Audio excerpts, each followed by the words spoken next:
The following induction video is to ensure that the visitors to our facility receive all the information they require in order to visit the site in a safe and responsible manner. The following site rules and procedures apply to all visitors entering operational areas of the site. They must be complied with to ensure the health, safety and welfare of both yourself and others.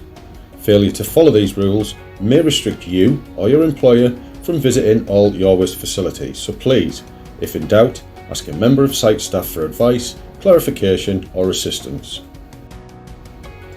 It's important that upon arrival you visit the signing in area, record your arrival in the attendance register and meet your host, whom you must remain with for the duration of your visit. If at any time you become separated from your host and it's safe to do so, please return back to the signing in area and await further instruction. Please be aware pedestrians are strictly prohibited in areas where mobile plant and vehicles are operating. All vehicles and mobile plant must be completely stationary before pedestrians may enter the area. Always use designated walkways and clearly signposted viewing areas, paying particular care when crossing traffic routes, for example at the weighbridge, that may have traffic approaching from both directions. Stand well clear of tipping vehicles, particularly on windy days, and ensure that you always stand where you're visible to drivers and operators. Never walk on or handle any of the waste on site, and please take particular care to avoid coming into contact with or standing on sharp objects.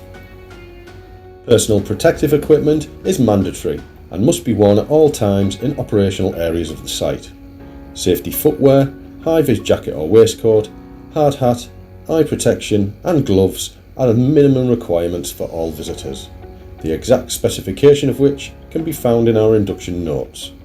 Additional items of PPE may be required in certain areas of the site under direction of your host, for example hearing protection. In the event of a site emergency or fire, the alarm can be raised by using one of the call points clearly indicated around the site.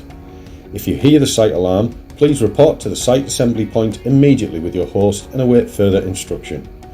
You'll be advised on the exact location of the assembly point by your host following this induction. All of our sites have designated marshals that will assist in the management of any incidents. The emergency alarms are tested weekly, however they will only sound for a short duration. Your host will advise if any tests are planned to be carried out during your time on site.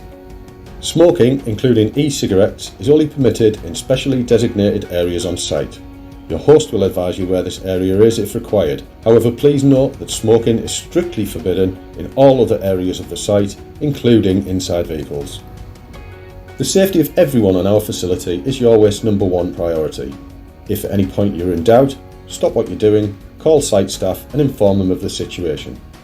Wait for further guidance on what to do next. If you see any dangerous occurrences or hazards whilst on site, please report these immediately to your host. The site has fully trained first aid personnel. The first aid facilities will be identified by your host and are equipped to treat minor injuries. All injuries must be reported to the site management immediately, however small. Always maintain a high standard of personal hygiene whilst working on site. Wash your hands before eating, drinking or smoking, and remember that the areas you are working in could be contaminated with bacteria, mould, fungi and chemicals derived from waste. Most waste management sites also experience rat infestations at some time. Anybody working in areas where they may accidentally come into contact with water contaminated by rats could be exposed to leptospirosis. The infection can enter the body via damaged skin or accidental ingestion through the nose or mouth.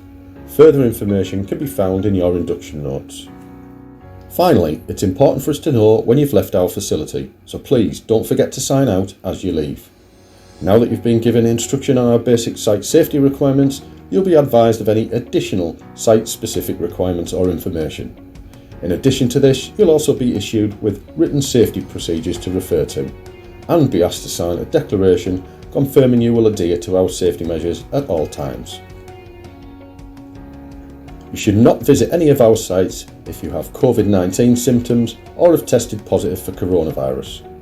If you've been told to self-isolate or stay at home by a government test and trace service because you've been in close contact with somebody who's tested positive, need to self-isolate because someone in your household has symptoms or has tested positive, or need to self-isolate because you've just returned to the UK after a holiday. If you're already at one of our facilities and start to feel unwell, you should immediately inform site management and leave the site. One of the best ways to protect yourself, our employees and all other site users from infection is by maintaining social distancing. You should always remain at least 2 metres away from our employees, customers and contractors. The maximum number of people allowed in each room, office and welfare area have been set and notices are in place. You should not exceed these limits, and if necessary, rooms must operate a 1 in, 1 out basis. One of the most important infection controls is hand hygiene. You should wash your hands with soap and water frequently during your visit, and always before eating, drinking or smoking. Where this isn't possible, please use hand sanitizer.